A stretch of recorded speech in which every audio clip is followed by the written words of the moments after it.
ये कहानी एक ऐसे लड़के के बारे में है जिसके 90% पावर को सील करने के बाद भी वो इतना ज्यादा स्ट्रांग है कि वो अपने एकेडमी का सबसे ज्यादा स्ट्रॉन्गेस्ट स्टूडेंट बन जाता है। तो कहानी की स्टार्टिंग में हम एक लड़के को देखते हैं जिसका नाम आमागिरी अयाटो होता है और उसके पास उड़ता हुआ एक रुमाल आता है जो कि एक लड़की का था। और हमारा आमागिरी जो कि इतना ज्यादा खुश था कि वो उस रुमाल को लौटाने के लिए लड़की के रूम में ही चला जाता है और उसने एंट्री बिल्कुल गलत टाइम में ली थी, जिस वजह से आमागिरी की फील्डिंग बहुत ही जल्दी सेट होने वाली थी। जहाँ सब ओवर हो जाने के बाद आमागिरी बोलता है, तो क्या ये रुमाल आपका है? ये लड़की जिसका नाम यूलिक्स एलेक्सिया बॉन्ड रेसफील्ड है, लेकिन ये इतना ज्यादा बड़ा नाम है कि मैं इसको बस एलेक्सिया बुला सकता हूँ। तब एलेक्सिया उसका रुमाल को ले लेती है और उसको शुक्रिया अदा करती है, लेकिन उसके बाद उसको नीचे फेंक देती है। फिर एलेक्सिया अपने मैजिक पावर्स के हेल्प से नीचे आती है और बोलती है कि तुम्हारी हिम्मत कैसे हुई कि तुम बिना परमिशन के मेरे रूम में घुसो, और वो भी इतने ज्यादा गलत टाइम में। अब तुम्हें मुझसे मुकाबला करना पड़ेगा। अगर मैं तुम्हें हरा देती हूँ तो उसके बदले मुझे तुम्हारी जान चाहिए, क्योंकि अब ये सब हो जाने के बाद मैं तुम्हें जिंदा तो नहीं छोड़ सकती, और अगर मैं हार गई तो तुम जो कहोगे मैं वो एक काम करूंगी। और इतने में ये फाइट देखने के लिए उधर बहुत सारी भीड़ भी इकट्ठा हो चुकी थी, जहाँ आमागिरी कहता है कि मैं लड़ तो लेता लेकिन मेरे पास कोई भी स्वॉर्ड नहीं है, जिस वजह से वो सोच रहा था कि वो बच चुका है। लेकिन तभी कोई भीड़ में से अपनी स्वॉर्ड आमागिरी की तरफ फेंकता है और बेचारा आमागिरी फंस जाता है, क्योंकि अभी उसको लड़ना ही होगा। और अब दोनों के बीच में ऑफिशियली ये फाइट चालू हो चुकी थी, जहाँ एलेक्सिया अपने स्वॉर्ड के हेल्प से बहुत सारे मैजिक से आमागिरी के ऊपर हमला करती है, लेकिन आमागिरी अपने स्वॉर्ड की मदद से उसको आराम से ब्लॉक किए जा रहा था। जहाँ एलेक्सिया सोचती है कि आखिर ये नॉर्मल सा स्टूडेंट मेरे हमलों को ब्लॉक कैसे कर रहा है, और एलेक्सिया ये डिसाइड करती है कि वो अपने सबसे पावरफुल अटैक से आमागिरी के ऊपर हमला करेगी। और एलेक्सिया अपनी सबसे पावरफुल अटैक को भी उसके ऊपर यूज करती है, लेकिन तभी आमागिरी उसके अटैक को काटते हुए उसके ऊपर हमला करने आता है। लेकिन जैसे ही आमागिरी अटैक करने वाला था, उससे पहले ही एक क्राउड में से कोई अटैक करता है, जो अटैक सीधा एलेक्सिया के ऊपर होने वाला था, लेकिन उससे पहले ही आमागिरी ने उस अटैक को देख लिया था, जिस वजह से आमागिरी एलेक्सिया को बचा लेता है। लेकिन वहां पर भी सीन हो जाता है और ये दोनों फिर से लड़ने लगते हैं। लेकिन फिर से इन दोनों के लड़ने से पहले ही क्राउड के बीच में से स्टूडेंट काउंसिल प्रेसिडेंट निकल आती है, जिसका नाम क्लोडिया एनफील्ड था, जो कि आते साथ कहती है कि आमागिरी अयाटो का अभी नया नया एडमिशन हुआ है और अभी तक ये पूरा ऑफिशियली स्टूडेंट नहीं बना है, जिस वजह से तुम लोग डुअल नहीं कर सकते। जहाँ आमागिरी को जान में जान आता है कि उससे और लड़ना नहीं पड़ेगा, और स्टूडेंट काउंसिल के साथ आमागिरी चला जाता है उसके कुछ इन्फॉर्मेशन भरने के लिए। इसके बाद ऑफिस में प्रेसिडेंट बताती है कि इस एकेडमी का नाम सिदोकान एकेडमी है, और ऐसी बहुत सारी एकेडमीज है जिनके बीच में हर साल एक टूर्नामेंट होता है, और मुझे लगता है कि तुम्हारे अंदर काबिलियत है कि तुम उस टूर्नामेंट को जीत सकते हो, और जो भी वो टूर्नामेंट जीतेगा उसकी कोई भी इच्छा पूरी होगी, चाहे वो कुछ भी हो। जहाँ आमागिरी बोलता है कि मैं इस एकेडमी में कोई भी इच्छा पूरी करने नहीं आया, मेरे इस एकेडमी में आने का मकसद तो बस एक ही है, जो कि मेरी बड़ी बहन के बारे में पता लगाना है। जहाँ स्टूडेंट काउंसिल प्रेसिडेंट हाँ बोलती है और उसको एक इन्फॉर्मेशन दिखाती है, और वो इन्फॉर्मेशन आमागिरी की बहन का ही था, लेकिन कुछ सालों पहले मिस्टीरियसली वो सारी इन्फॉर्मेशन डिलीट कर दिए गए थे। लेकिन बस उसकी बड़ी बहन के बारे में इतना ही पता चला है कि उसके पास सबसे ज्यादा स्ट्रॉन्गेस्ट स्वॉर्ड थी, और उस स्वॉर्ड का नाम सेरेवरेस्ता है। वो ये भी बोलती है कि वो आमागिरी को टेम्परेली कुछ स्वॉर्ड भी देगी, और कुछ टेस्ट कर लेने के बाद वो उसे अपना परमानेंट स्वॉर्ड भी दे देगी। इसके बाद आमागिरी क्लोडिया से स्वॉर्ड लेता है और क्लासरूम में चला जाता है, जहाँ उसे पता चलता है कि उसके क्लासमेट्स में से एक एलेक्सिया भी है, और आमागिरी की सीट एलेक्सिया के बिल्कुल बगल में ही होती है। जहाँ एलेक्सिया आमागिरी से कहती है कि मैं तुम्हें इसके बाद एक स्कूल का टूर दूंगी, क्योंकि तुमने आखिरकार मेरी जान बचाई है। और तभी एक अननोन बंदा जिसका नाम आवागी होता है, वो आमागिरी से बात करने लग जाता है, और बात करते करते वो बोलता है कि एलेक्सिया एक प्रिंसेस है जो कि यहाँ पर बहुत ज्यादा पॉपुलर है, और पूरे स्कूल में पावर के हिसाब से उसकी रैंक 6 है, जो कि सच में बहुत ज्यादा पावरफुल है। लेकिन एक प्रिंसेस होने के बावजूद भी उसके बहुत सारे दोस्त नहीं है, क्योंकि जब भी कोई नया बंदा स्कूल में आता है तो वो उसे लड़ने लगती है। ये दोनों ये सब बात करते करते ही स्कूल से बाहर आ जाते हैं, जहाँ पर वो लोग देखते हैं कि एलेक्सिया बैठी होती है और उसके सामने ही एक गुंडा टाइप का आदमी जिसका नाम लेक्सियर होता है, और लेक्सियर एलेक्सिया को एक डुएल के लिए चैलेंज कर रहा होता है। एलेक्सिया बोलती है कि क्या तुम्हें समझ नहीं आता कि तुमने मेरे साथ आखिर कितनी बार लड़ा है, लेकिन वही आउटकम जो कि तुम मेरे से बार बार हार जाते हो। जहाँ लेक्सियर एलेक्सिया का मजाक उड़ाते हुए कहता है कि तुम जैसे छोटे लोगों को क्या पता कि आखिर मैजिक चीज क्या होती है। और तब एलेक्सिया बहुत ज्यादा गुस्सा हो जाती है और कहती है, अच्छा ऐसा है, तो तुम्हें लगता है कि मेरे को मैजिक का मतलब ही नहीं पता, तो ठीक है आ जाओ अभी, और इसी वक्त मैं तुमसे फिर से डुएल करने वाली हूँ। और यहाँ पर एलेक्सिया अपने मैजिक पावर्स को रिलीज करने लगती है, और ये सब चीज आमागिरी और वो लड़के देख रहे होते हैं। जहाँ पर आमागिरी का हमें एक पास्ट दिखाया जाता है, जहाँ आमागिरी की बड़ी दीदी दिखाई जाती है, जो कि बोलती है कि आमागिरी तुम इतने ज्यादा स्ट्रांग हो कि अगर हमने तुम्हारे पावर्स को सील नहीं किया तो जो लोग यहाँ पर हैं सब तुम्हें बीस्ट समझेंगे, और भी बहुत सारे प्रॉब्लम आइटम्स देखने के लिए मिल सकते हैं, जिस वजह से मैं तुम्हारे पावर्स को सील कर रही हूँ। फिर आमागिरी कहता है कि सच में आप अगर मेरी इतना ज्यादा परवाह करते हो तो मैं भी आज से ये कसम खाता हूँ कि मैं आपकी प्रोटेक्शन करूंगा दीदी। जहाँ प्रेजेंट में आमागिरी एलेक्सिया और लेस्टर के बीच में आ जाता है और लेस्टर को कहता है कि अगर तुम्हें किसी से लड़ना ही है तो तुम मेरे से लड़ो। लेकिन कुछ बात आगे बढ़ती उससे पहले ही लेस्टर के चमचे आके आमागिरी को रोक देते हैं और लेस्टर यहाँ पर आमागिरी को धमकी देते हुए वहाँ से चला जाता है। साथ ही एलेक्सिया को ये भी बोल के जाता है कि आज से तुम इसकी वजह से बच गई, लेकिन मैं तुम्हें बाद में देख लूंगा। जहाँ वो लोग चले जाते हैं और उसके बाद एलेक्सिया आमागिरी के ऊपर बहुत ज्यादा गुस्सा हो जाती है, लेकिन फिर कुछ देर में उसका गुस्सा शांत हो जाता है और वो आमागिरी को माफ कर देती है। तभी याबुकी को एक कॉल आता है जो कि बहुत ज्यादा इंपॉर्टेंट था और वो वहाँ से चला जाता है। और तब आमागिरी कहता है कि मुझे नहीं पता कि मैं आखिर इसको कैसे कहूँ, लेकिन ये बहुत ज्यादा इंपॉर्टेंट है। दरअसल मुझे बॉयज हॉस्टल का रास्ता पूछना था। और ये सुन के तो एलेक्सिया हंसने लगती है और बोलती है कि तुम सच में बहुत ज्यादा बेवकूफ हो। और इसके बाद आमागिरी को वो रास्ता बता देती है और हम कल का सीन देखते हैं, जहाँ पर आमागिरी एकेडमी में आते साथ ही एलेक्सिया को गुड मॉर्निंग बोलता है और एलेक्सिया भी उसको गुड मॉर्निंग बोलती है। और तभी एलेक्सिया के साइड में सोई हुई एक लड़की जिसका नाम साया था वो उठ जाती है और आमागिरी को देखती है और आमागिरी भी उस लड़की को देखता है और बोलता है एक सेकंड, मैंने तुम्हें पहले भी कहीं पर देखा है, कहीं तुम्हारा नाम साया ससाया तो नहीं है? शायद तुम बचपन में मेरे साथ एलिमेंट्री स्कूल में पढ़ा करती थी। जहाँ साया हाँ में सिर हिलाती है और हम देखते हैं अगला सीन, जहाँ एलेक्सिया रेडी हो रही होती है क्योंकि उसका आज ये वादा था कि वो आमागिरी को स्कूल का टूर देगी और पूरी एकेडमी आमागिरी के साथ देखने के लिए जाएगी। जहाँ रेडी हो जाने के बाद एलेक्सिया आती है और आमागिरी को बोलती है कि अगर तुम्हें जाना है तो अभी मेरे साथ चलो क्योंकि मैं दोबारा नहीं बोलूंगी। लेकिन तभी साया बोलती है कि आमागिरी मेरे साथ टूर करने के लिए चला जाएगा, तुम्हें जाने की कोई जरूरत नहीं है। लेकिन तब एलेक्सिया गुस्सा हो जाती है और कहती है कि आमागिरी और मेरे बीच में ये डिस्कशन हुआ था कि मैं उसको टूर दिखाने ले जाऊंगी। और फिर ये दोनों लड़कियां एक दूसरे में ही झगड़ा करने लगती है कि आखिर आमागिरी को एकेडमी का टूर कौन देगा। और आखिर में ये डिसाइड होता है कि वो दोनों मिलके आमागिरी को टूर देंगे, जहाँ ये दोनों ही आमागिरी के साथ पूरी एकेडमी को दिखाने के लिए ले जाते हैं। और जब ये लोग पूरा टूर खत्म कर देते हैं तो ये लोग एक पार्क में आते हैं, जहाँ आमागिरी को एक इम्पोर्टेंट कॉल आ जाता है जिस वजह से वो वहाँ से चला जाता है। जहाँ बसती है ये दोनों लड़कियां जो कि पार्क में ही झगड़ा करना चालू कर देती है। लेकिन तभी दोनों को ऐसा महसूस होता है कि उन दोनों के ही ऊपर कोई नजर रख के बैठा हुआ है और कहीं से दो एरो इनके ऊपर हमला होता है, लेकिन सही टाइम पे ये लोग वो एरोज को डॉज कर लेते हैं। और तभी एलेक्सिया की नजर जाती है जिन्होंने उनके ऊपर हमला किया था। एलेक्सिया उस पर्सन के ऊपर हमला करती है, लेकिन तभी एक और अननोन पर्सन उसके सामने आ जाता है जिसने उस हमला को रोक लिया था। लेकिन तभी साया अपनी एक मशीन गन निकालती है और उनको बिल्कुल मारने की इंटेंशन से उसके ऊपर हमला करने लगती है। भाई ये तो छोटी पैकेट बड़ा धमाका निकली। और जैसे ही ये सब खत्म होता है तो आमागिरी यहाँ पर आ जाता है और आपको पता है कि आमागिरी की टाइमिंग कितनी ज्यादा गलत है। और यहाँ पर फिर से कुछ सीन हो जाता है और आमागिरी मार खा जाता है। अगले सीन में हम क्लॉडिया को देखते हैं जो कि आमागिरी को एक टेस्ट करवाने के लिए ले जा रही थी, जहाँ क्लॉडिया बोलती है कि मुझे ये शक है कि जिन लोगों ने एलेक्सिया के ऊपर हमला किया था शायद वो लोग अभी तक जिंदा है, क्योंकि हमें कोई भी बॉडी वहाँ पर नहीं मिली है। और अगर वो लोग वाकई में जिंदा है तो वो लोग फिर से एलेक्सिया के ऊपर हमला जरूर करेंगे। और तब क्लॉडिया और आमागिरी पहुंच जाते हैं ताकि वो जिस स्वॉर्ड के साथ उसकी कॉम्पेटिबिलिटी टेस्ट करना चाहते हैं वो कर सके। जिस स्वॉर्ड के साथ जिस स्टूडेंट की कॉम्पेटिबिलिटी सबसे ज्यादा सूट करेगी वो स्वॉर्ड उसका हो जाएगा। और यहाँ पर स्वॉर्ड की टेस्ट देने के लिए लेस्टर भी आया होता है और लेस्टर ये एग्जाम पहले देना चाहता है, जहाँ पर वो जो स्वॉर्ड कॉम्पेटिबिलिटी टेस्ट के लिए चूज करता है वो कोई और नहीं सेरेवरस है। जब लेस्टर उस स्वॉर्ड को पकड़ता है तब उसमें से पर्पल कलर की लाइट जलने लगती है और ये सब देख के आमागिरी को बहुत ज्यादा अजीब सा फील होने लगता है, जहाँ पर उसको ऐसा लगता है कि उसके सामने से बहुत सारी जंजीरें जा रही हैं। फिर हम देखते हैं लेस्टर को जो कि उस स्वॉर्ड के साथ अपना कॉम्पेटिबिलिटी टेस्ट करता है और उसका रिजल्ट आता है 31.6 और कुछ ही देर में सेरेवरस्ता लेस्टर को धक्का मार के फेंक देती है। इसका मतलब सीधा सीधा ये हुआ कि सेरेवरस्ता लेस्टर के साथ कॉम्पेटिबल नहीं है। लेकिन लेस्टर मानता नहीं है और वो सेरेवरस्ता को फिर से पकड़ लेता है, जिस वजह से सेरेवरस्ता को गुस्सा आ जाता है और उसका कॉम्पेटिबिलिटी रेट माइनस में चला जाता है। और फिर से अचानक से आमागिरी को वही पावरफुल फोर्स महसूस होने लगती है और हम सेरेवरस्ता को देखते हैं जो कि गुस्से में आमागिरी की तरफ बढ़ रहा था और वो आमागिरी के ऊपर हमला करने लगता है, जहां आमागिरी गलती से सेरेवरस्ता को पकड़ लेता है ताकि वो अपना डिफेंस कर सके। क्योंकि सेरेवरस्ता बहुत ज्यादा गुस्से में थी तो आमागिरी को पकड़ के उसको जमीन के अंदर गाड़ना पड़ता है, जहां हमें पता चलता है कि सेरेवरस्ता के साथ आमागिरी की कॉम्पेटिबिलिटी रेट 97% से भी ऊपर है और अपने आमागिरी को मिल जाती है उसकी परमानेंट स्वॉर्ड।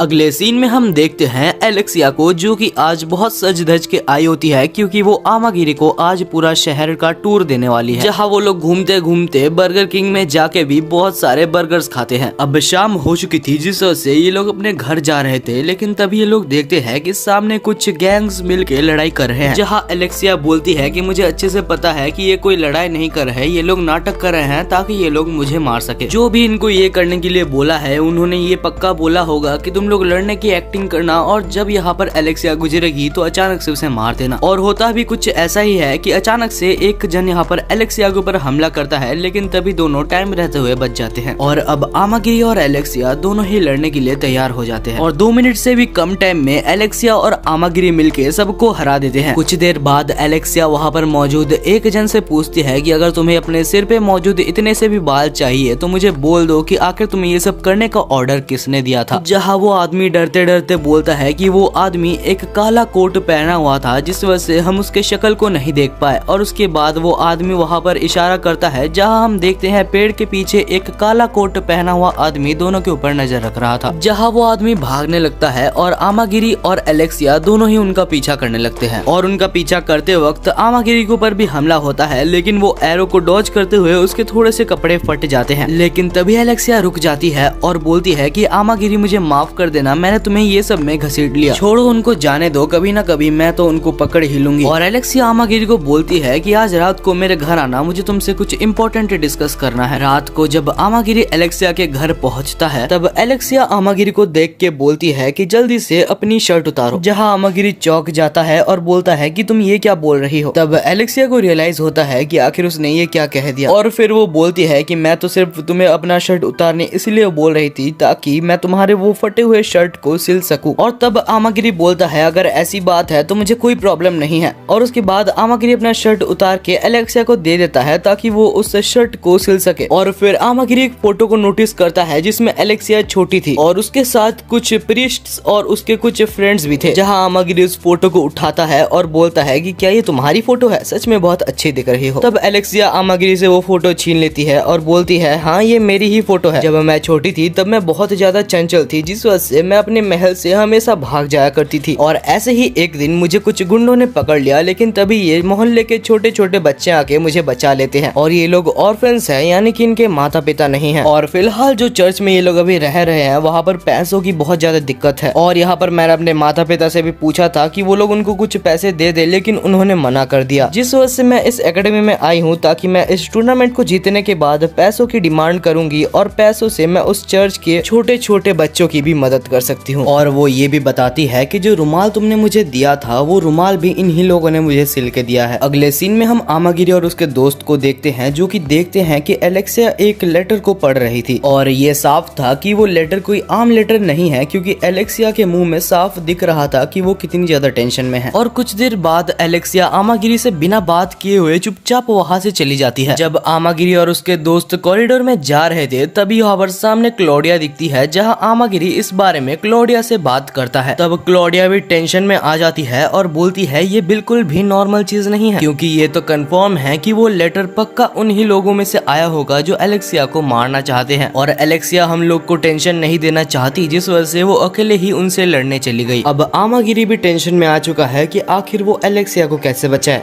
तब क्लोडिया बोलती है कि ये एलेक्सिया की बचपन से आदत है, जो भी लोग उनके दिल के पास रहते हैं वो हमेशा उनकी प्रोटेक्ट करती है। दूसरी साइड हम एलेक्सिया को देखते हैं जो कि वहाँ पर पहुंच चुकी होती है जहाँ लेटर से एलेक्सिया को बुलाया गया था। दूसरी साइड अभी भी आमागिरी को समझ नहीं आ रहा होता कि वो क्या करे। वो अचानक से दौड़ता है और स्कूल के रूफ में से कूद जाता है और फिर आमागिरी बोलता है कि मैं तुम्हारे साथ रहूंगा, मैं तुम्हारी हर मुश्किल में तुम्हारा साथ दूंगा एलेक्सिया। दूसरी साइड हमें एलेक्सिया के सामने एक बंदा दिखाया जाता है जिसका नाम साइलस नॉर्मन है और वो बोलता है कि मैं ही वो हूँ जो कि तुम्हें मारने के पीछे तुला हुआ है। अब तो एलेक्सिया को गुस्सा आ जाता है और वो बोलती है कि मैं तो अब तुझे नहीं छोड़ने वाली। एलेक्सिया अपनी स्वॉर्ड निकालती है और उसके साथ फाइट करने के लिए तैयार हो जाती है। तभी वहाँ पर लेस्टर आ जाता है और बोलता है कि एलेक्सिया सिर्फ मुझसे लड़ेगी, जब तक मैं एलेक्सिया को हरा नहीं देता वो किसी और से नहीं लड़ सकती। तब एलेक्सिया सब कुछ लेस्टर को बताती है और ये सुन के लेस्टर गुस्सा हो जाता है और लेस्टर उसके ऊपर हमला करने के लिए जाता है, लेकिन लेकिन जैसे ही वो उसके ऊपर हमला करने जाता है तभी उसके सामने एक ब्लैक कपड़ा पहना कोई आ जाता है जो कि लेस्टर के हमले को आराम से रोक देता है और उसको बहुत दूर फेंक देता है। और ये और कोई नहीं, बहुत सारे रोबोट्स होते हैं जिनको साइलस नॉर्मन कंट्रोल कर रहा होता है। जहाँ लेस्टर अपनी बहुत सारी पावर को इकट्ठा करता है और वहाँ पर एक हमला करता है जिससे बहुत सारे रोबोट्स मारे जाते हैं, लेकिन कोई फायदा नहीं था क्योंकि जितने रोबोट्स वो मर रहे थे उससे ज्यादा रोबोट्स साइलस नॉर्मन वहाँ पर ले आ रहा था। और तब वो बोलता है कि जितने भी रैंकिंग वाले स्टूडेंट्स है या फिर जो पावरफुल स्टूडेंट्स है मैं उन सब को मार दूंगा क्योंकि मुझे पैसों से मतलब है और तुम लोग को मारने का मुझे पैसा मिल रहा है। तब हम देखते हैं कि लेस्टर और एलेक्सिया दोनों ही बहुत सारे रोबोट से पूरे तरीके से घिर चुके थे और लेस्टर तो पहले ही बहुत ज्यादा लड़ चुका था जिस वजह से वो बहुत ज्यादा थक जाता है और कुछ देर में नॉकआउट हो जाता है। जहाँ एलेक्सिया अपनी फायर मैजिक और साथ ही आइस मैजिक का यूज करके रोबोट्स को मार रही थी, लेकिन तब कुछ ऐसे रोबोट्स आते हैं जो कि गन भी चला रहे थे जिसमें से एक गोली एलेक्सिया के पैर में लग जाती है और उसका ही फायदा उठा के बहुत सारे रोबोट्स एलेक्सिया को एक पिलर से बांध देते हैं। जहाँ साइलस नॉर्मन हंसते हंसते बोलता है कि ये हुई ना बात। तब एलेक्सिया बोलती है कि मुझे पता चल चुका है कि आखिर तुम्हें ये सब करने का ऑर्डर किसने दिया है। पक्का वो आलिकांत एकेडमी होगी क्योंकि ऐसी इंफॉर्मेशन और टेक्नोलॉजी बस उन्हीं के पास है। तब साइलस नॉर्मन गुस्सा हो जाता है और बोलता है कि अगर तुम ये सब ज्यादा बोलोगी तो मैं तुम्हें जल्दी मार दूंगा। जहाँ वो एक रोबोट को ऑर्डर करता है कि वो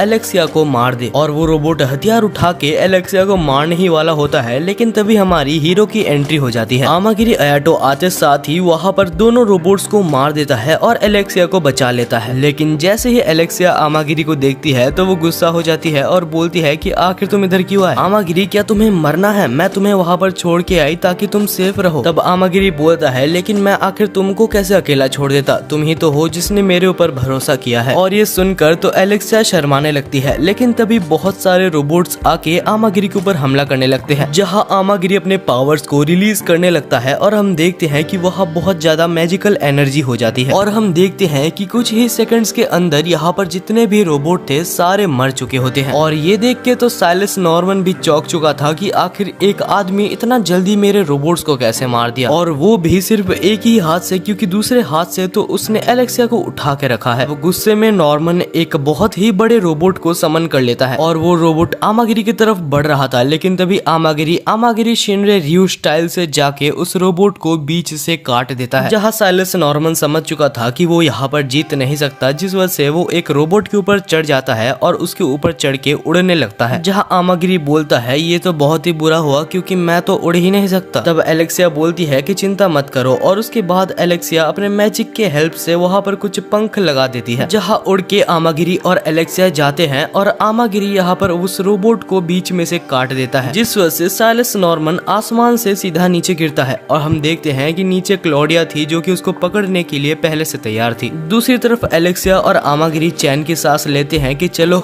ये सब तो खत्म हुआ, लेकिन अचानक से तब आमागिरी को बहुत ज्यादा दर्द होने लगता है और हम देखते हैं कि वो चेन्स उसको फिर से बांधने लगती है और आमागिरी कुछ ही टाइम में बेहोश हो जाता है। जहाँ की एलेक्सिया कुछ भी समझ नहीं पाती और वो उसको नीचे लाती है। जहाँ हमें फिर से आमागिरी का पास्ट दिखाया जाता है, जहाँ उसकी बड़ी दीदी बोलती है मुझे माफ करना आमागिरी, लेकिन मुझे ये बहुत ही दुख के साथ करना पड़ रहा है। और इसके बाद आमागिरी की पावर्स को सील कर दिया जाता है।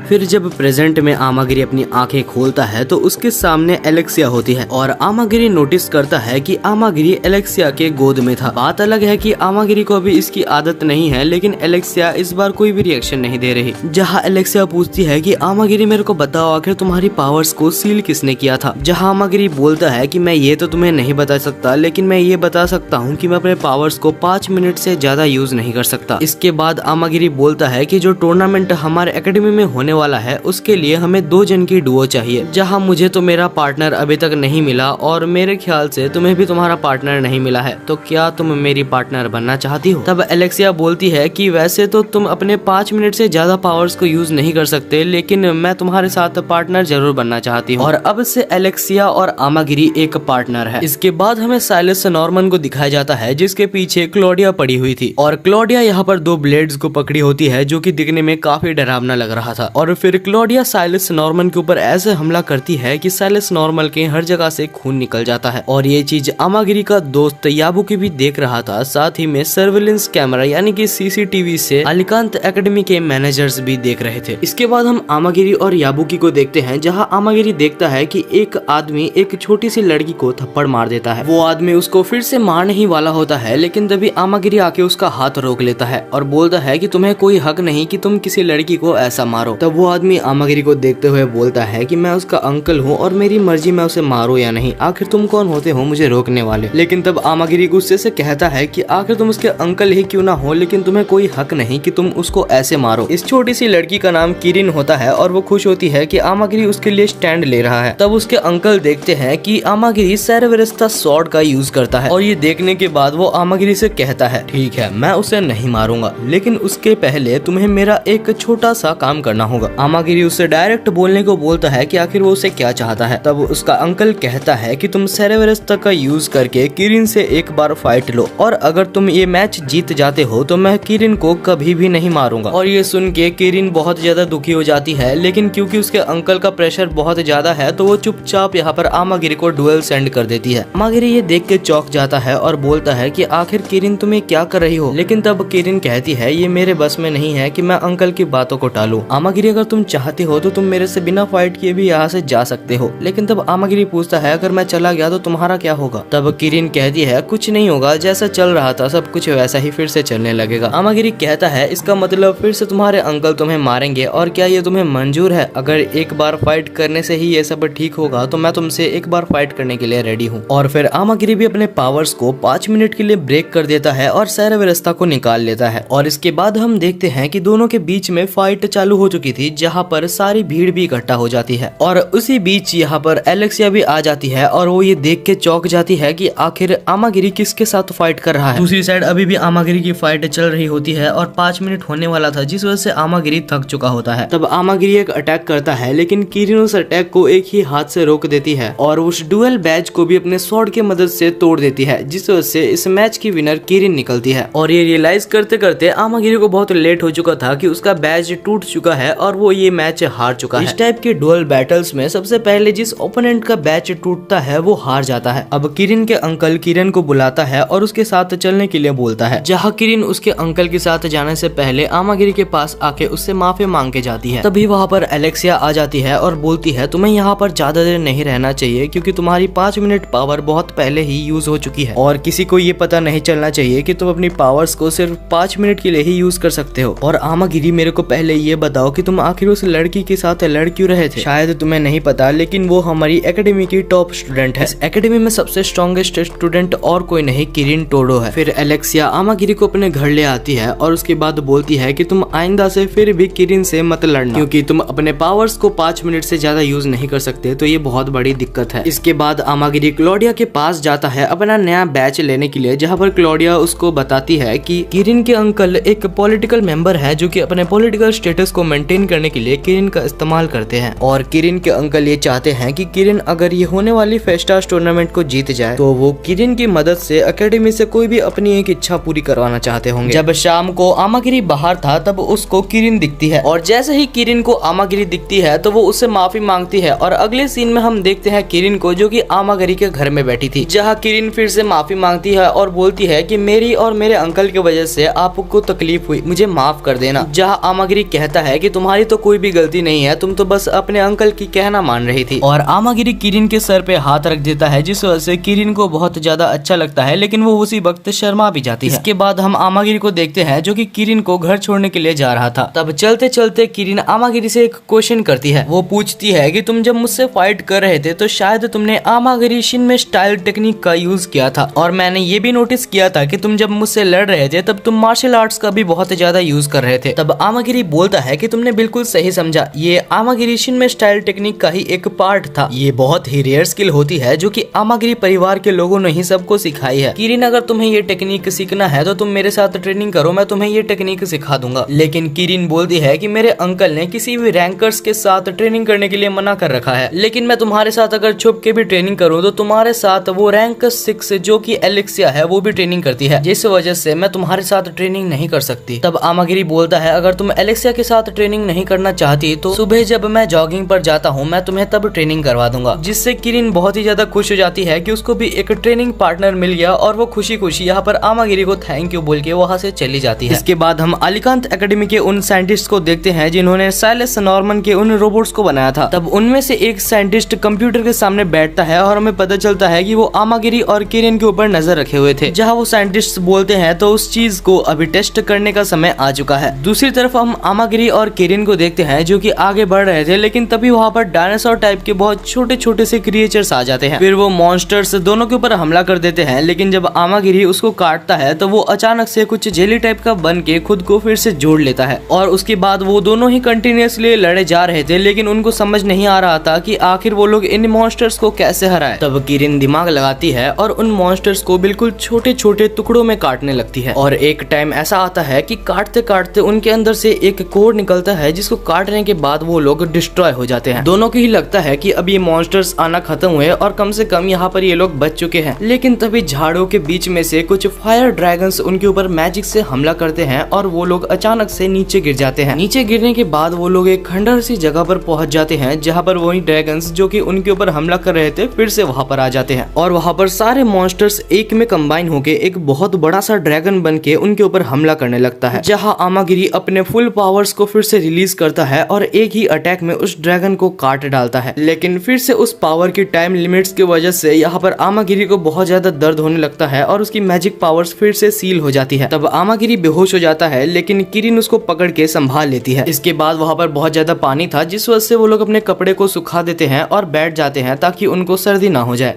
तब किरिन अपनी बैक स्टोरी बताने लगती है कि जब वो छोटी थी तब वो अपने पापा के साथ बहुत खुश थी और एक दिन ऐसे ही वो एक रेस्टोरेंट में खाने के लिए उसके पापा के साथ गई थी, लेकिन अचानक से एक आदमी ने उसके ऊपर हमला कर दिया और किरिन के पापा ने किरिन को बचाने के लिए उस हत्यारे की जान ले ली। और पुलिस वाले वहाँ पर आके ये सिचुएशन को ना समझते साथ ही मेरे पापा को अरेस्ट कर लेते हैं। और उसके बाद से ही मैं अपने अंकल के साथ रहती आई हूँ और यही वजह है कि किरिन फेस्टास टूर्नामेंट में पार्टिसिपेट करना चाहती है कि अगर वो इस टूर्नामेंट को जीत जाए तो वो अपने पापा को जेल से बाहर निकाल सके। आमागिरी पूछता है कि तुम्हारे अंकल जैसे तुम्हें ट्रीट करते हैं क्या वो तुम्हें चलेगा? तब किरिन रोते हुए कहती है कि मुझे बिल्कुल भी ये नहीं पसंद। तब आमागिरी किरिन के सर पे हाथ रखता है और उसे हौसला देता है और तब वहाँ पर रेस्क्यू टीम भी आ जाती है और वो लोग वहाँ से निकल जाते हैं। अगले सीन में किरिन को दिखाया जाता है जो कि उसके अंकल के पास जाके उसको डायरेक्ट बोलती है कि मैं आपके लिए और काम नहीं करूंगी। जहाँ उसके अंकल ये सुन के बहुत ज्यादा गुस्सा हो जाते हैं और उसको एक थप्पड़ मार देते हैं, लेकिन इस बार किरिन रोती नहीं और वहाँ पर खड़ी रहती है। ये देख के उसके अंकल को और ज्यादा गुस्सा आ जाता है और वो उसको एक जोर का पंच मारने वाला होता है, लेकिन इस बार किरिन उसके हाथ को रोक देती है। किरिन फिर वहाँ से जाते हुए कहती है कि आपने मेरे लिए जो भी किया मैं उसके लिए बहुत ज्यादा आभारी हूँ, लेकिन मुझे आपके साथ और काम नहीं करना। और अब किरिन को फ्रीडम मिल चुका था जिस वजह से वो सबसे पहले आमागिरी से लड़ना चाहती थी। तब आमागिरी भी मान जाता है और उसके बाद दोनों लड़ने के लिए तैयार हो जाते हैं। और इस फाइट को देखने के लिए आमागिरी के सारे दोस्त भी आए होते हैं। जहाँ किरिन और आमागिरी की फाइट चालू हो जाती है और सबसे पहले आमागिरी यहाँ पर धुआं कर देता है और फिर धुएं के बीच में से ही वो किरिन के ऊपर हमला करता है, लेकिन किरिन उस अटैक को ब्लॉक कर देती है। और तभी आमागिरी यहाँ पर अपने मार्शल आर्ट्स की मदद से किरिन के ऊपर फिर से हमला करता है, जिसको इस बार किरिन नहीं रोक पाती और इस बार किरिन आमागिरी से हार जाती है। लेकिन इस बार किरिन को बिल्कुल भी बुरा नहीं लगता कि वो हार गई है। इसके बाद रेस्ट रूम में हम आमागिरी को बैठा हुआ देखते हैं, जहाँ आमागिरी के साथ उसके दोस्त भी थे और साथ ही एलेक्सिया भी थी। तभी वहाँ पर किरिन आती है और खुशी खुशी बोलती है कि प्लीज मुझे भी तुम्हारे टीम में शामिल कर लो, मुझे भी तुमसे मार्शल आर्ट सीखना है। और आमागिरी किरिन को अपने टीम में ले लेता है, लेकिन तभी अचानक से किरिन के अंकल का कॉल आ जाता है,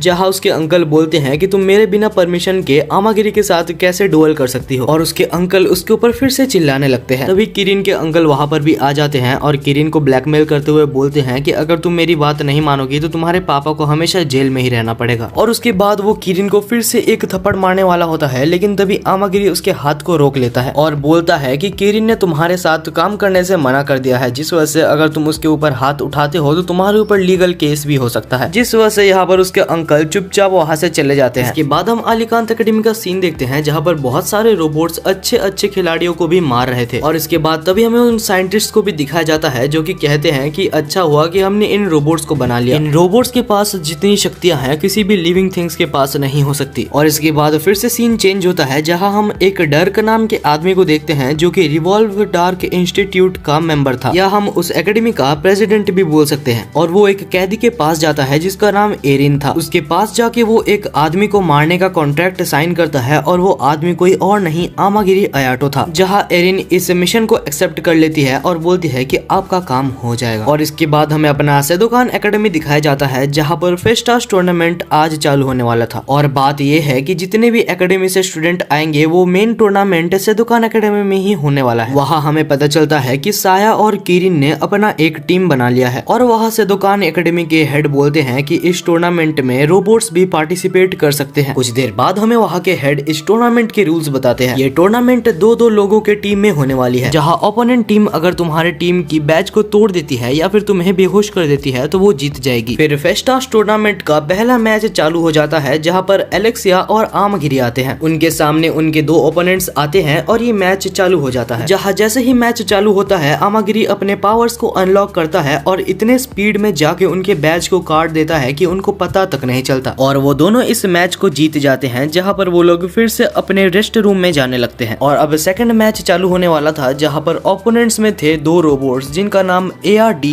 और एलेट होता है और उनके सामने थे नॉर्मल मॉर्टल ह्यूमंस। और इस फाइट को आमागिरी, एलेक्सिया और उनके दोस्त भी देख रहे थे। साथ ही वो रोबोट्स के क्रिएटर्स जो कि साइंटिस्ट थे वो भी बैठ के देख रहे थे। जहाँ वो रोबोट जिसका नाम ARD होता है वो कहता है, तो मैं तुम मॉर्टल्स को एक चांस देना चाहता हूँ जहाँ पर मैं चुपचाप खड़ा रहूंगा और पहला अटैक मैं तुम्हें करने दूंगा और अगर तुम मुझे मार दिए तो तुम्हारे लिए बहुत अच्छा होगा। और एक रोबोट की ऐसे बातें सुन के इस आदमी को बहुत ज्यादा गुस्सा आने लगता है। जहाँ दूसरा रोबोट बोलता है कि लेकिन हमारे प्लान में ऐसा कुछ भी नहीं था। लेकिन तब ARD समझाता है कि अगर हम ऐसा करते हैं तो हम कितने ज्यादा कूल लगेंगे। और फिर दूसरा रोबोट भी ARD की बात मान लेता है। दूसरी तरफ ये आदमी इस ऑफर को एक्सेप्ट कर लेता है और बोलता है ठीक है, हम पहले 1 मिनट तक हमला करेंगे।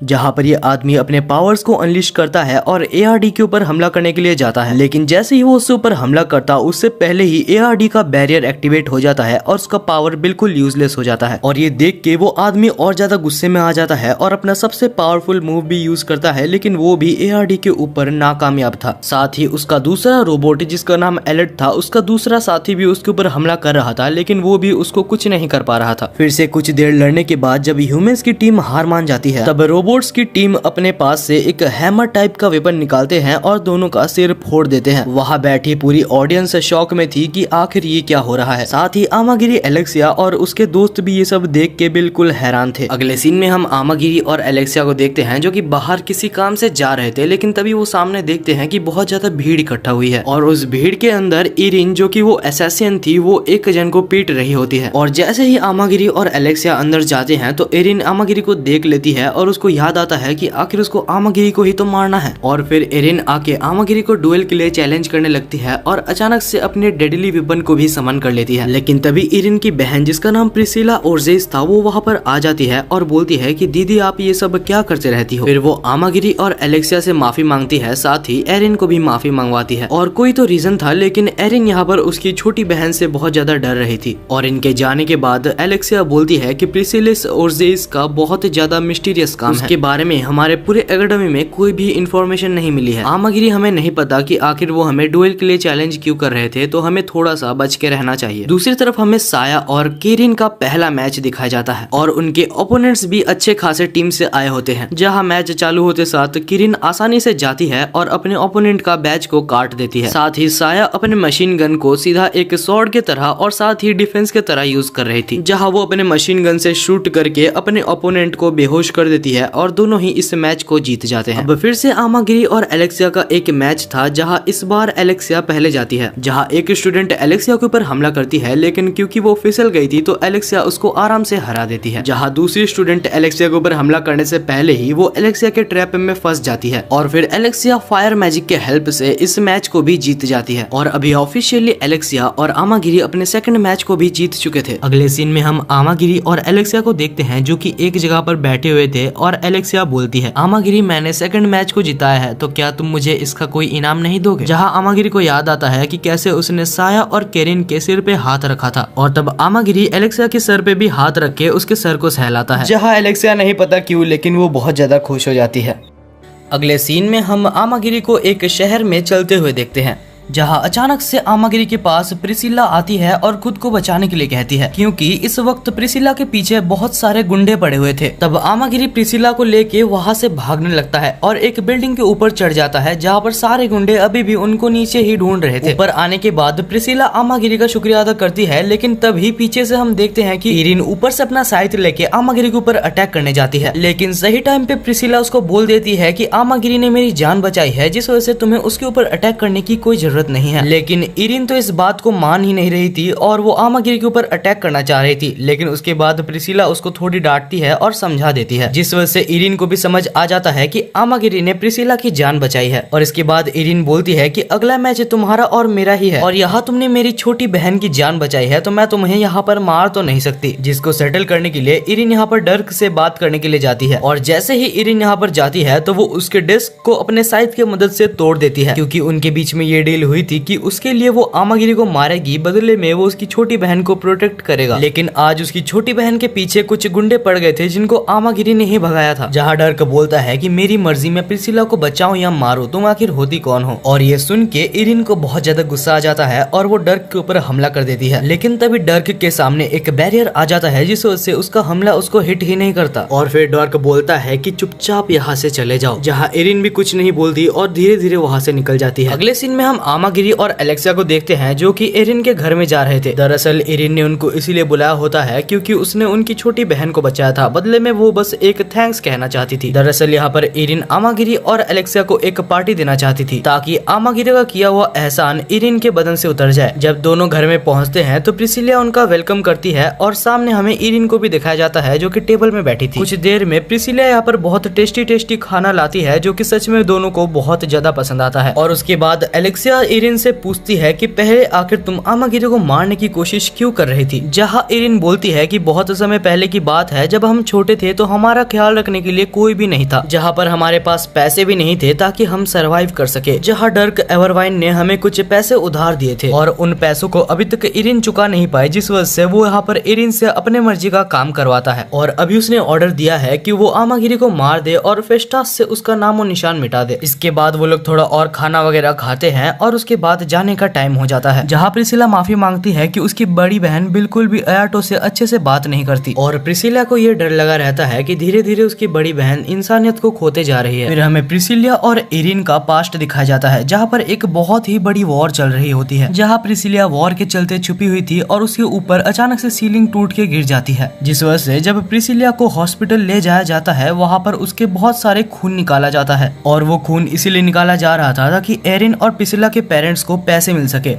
क्योंकि प्रिसिला के पास जो खून है वो एक रीजनरेशन का खून है। ये समझ लो कि वो खून बहुत ज्यादा रेयर होता है, जिस वजह से यहाँ पर उसके बदले उनके पेरेंट्स को पैसे मिल रहे थे। इस चीज का पता इरिन को लग जाता है और वो प्रिसिला को लेके वहाँ से भाग जाती है। ये सब वो सपना होता है जो कि इरिन सो के देख रही थी, जहाँ पर प्रिसिला उसको आके उठाती है और बोलती है कि आज तुम्हारा मैच है। अगले सीन में हम मैच के मैदान में देखते हैं, जहाँ पर इरिन और प्रिसिला, दूसरी साइड में आमागिरी और एलेक्सिया होती है। और जैसे ही ये फाइट चालू होती है, आमागिरी अपने पावर्स को अनलॉक करता है और प्रिसिला के ऊपर हमला करने चला जाता है, जहाँ पर एलेक्सिया भी एरिन के ऊपर हमला करती है, लेकिन एरिन अपने साइथ की मदद से उसके हमलों को रोक रही थी। यहाँ आपको ये पता होना चाहिए कि एरिन का जो साइथ है वो रीजनरेशन ब्लड का रिक्वायरमेंट मांगता है, जिस वजह से एरिन को अपना साइथ चलाने के लिए प्रिसिला का खून पीना पड़ता है और प्रिसिला इसीलिए कमजोर हुए जा रही थी। और इसके बाद एरिन बहुत सारे बबल्स के साथ आमागिरी के ऊपर अटैक करती है, लेकिन आमागिरी उसको धीरे धीरे काटे जा रहा था। और तब एलेक्सिया एरिन के नीचे एक मैजिक ट्रैप को सेट कर देती है, लेकिन उस ट्रैप के ब्लास्ट होने से पहले ही इरिन ने अपने साइथ की मदद से उस ट्रैप को ही डिसमेंटल कर दिया था। लेकिन इरिन को क्या पता था कि एलेक्सिया ने उससे भी 10 गुना बड़ा ट्रैप उसके नीचे ही छुपा रखा है। और अब वो बड़ा वाला ट्रैप एक्टिवेट हो जाता है और अचानक से एक बहुत ही ज्यादा बड़ा ब्लास्ट होता है। इतना बड़ा ब्लास्ट देख के प्रिसिला को एरिन की चिंता हो रही थी, जहाँ आमागिरी और एलेक्सिया सोचते हैं कि वो पक्का तो बेहोश हो ही गई होगी। लेकिन तब हम देखते हैं कि एरिन अभी तक अपने पैर पे खड़ी थी, उसने अपने अटैक के मदद से ही खुद को बचा लिया था। जहाँ उसको देख के प्रिसिलिया उसकी तरफ जाने लगती है, लेकिन अचानक से प्रिसिलिया को कुछ बहुत ही ज्यादा स्ट्रेंज महसूस होता है और इस बारे में आमागिरी को भी कुछ ठीक नहीं लग रहा था। तब हम देखते हैं कि इरिन प्रिसिलिया के ऊपर मर्डरर्स इंटेंट से बढ़ने लगती है, क्योंकि इरिन के ऊपर उसके साइत्य ने पूरी तरीके से कंट्रोल कर लिया था, जहां वो प्रिसिलिया को पकड़ के उसका खून फिर से पीने लगती है। और आमागिरी और एलेक्सिया इसको देख के भी कुछ नहीं कर पा रहे थे, क्योंकि उनके ऊपर बहुत ज्यादा ग्रेविटेशनल फोर्स आ चुकी थी। लेकिन जैसे तैसे आमागिरी आगे बढ़ता है और बोलता है कि इरिन, आखिर तुम अपनी बहन के साथ ऐसा कैसे कर सकती हो। जहां 2 टाइम के लिए इरिन होश में आती है और प्रिसिलिया को फेंक देती है, लेकिन उसके बाद फिर से उसके साइत्य ने उसके ऊपर कंट्रोल कर लिया था और फिर से आमागिरी को बहुत ज्यादा अजीब लगने लगता है और वो देखता है कि उसकी सेरेब्रस्ता उसको कुछ इशारा कर रही है। और आमागिरी को अचानक से उसकी दीदी की याद आने लगती है और वो समझ जाता है कि आखिर ये सब क्या हो रहा है। अचानक से उसकी सेरेब्रस्ता के अंदर भी बहुत ज्यादा पावर आ जाता है और वो पर्पल से रेड में कन्वर्ट हो जाती है। फिर आमागिरी अचानक से जाता है और एरिन के हाथ से ग्रेविस साइड को हटा के उसको बीच में से तोड़ देता है, जिस वजह से अभी एरिन भी बिल्कुल नॉर्मल हो चुकी थी, लेकिन वो बेहोश हो जाती है। और इस मैच को ऑफिशियली आमागिरी और एलेक्सिया जीत चुके थे, जहां आमागिरी के पावर्स फिर से लॉक हो जाते हैं और वो बेहोश हो जाता है। और ये चीज बिल्कुल गलत टाइम और गलत प्लेस में हुई थी, क्योंकि ये चीज पूरी नेशनल टीवी में दिखाई जा रही थी, जहां डॉर्क और साथ ही सारे स्टूडेंट काउंसिल प्रेसिडेंट्स ये देख लेते हैं कि आमागिरी अपने पावर को बस 5 मिनट से ज्यादा यूज नहीं कर सकता और ये चीज बाद में आमागिरी को हराने में काम आ सकती है। अगले सीन में प्रिसिलिया और एरिन हॉस्पिटल में होते हैं, जहां जैसे ही प्रिसिलिया होश में आती है तो एरिन उससे माफी मांगती है और प्रिसिलिया उसको माफ भी कर देती है, क्योंकि आखिरकार वो उसकी बड़ी बहन है। इसके बाद हम आमागिरी को देखते हैं, जिसकी हालत सच में बहुत ज्यादा खराब थी और एलेक्सिया उसके ऊपर चिल्ला रही होती है, लेकिन तब आमागिरी एलेक्सिया के ऊपर कुछ लाइंस बोल देता है, जिसको सुन के एलेक्सिया शर्मा जाती है और दोनों के बीच में कुछ ऐसा होने वाला था, लेकिन गलत टाइम पे उसके सारे दोस्त वहां पर आ जाते हैं। ओ शिट यार, जो आपको देखना था उससे पहले ही ये फर्स्ट सीजन खत्म हो चुका है, लेकिन सीजन 2 में पक्का ये सब चीज तो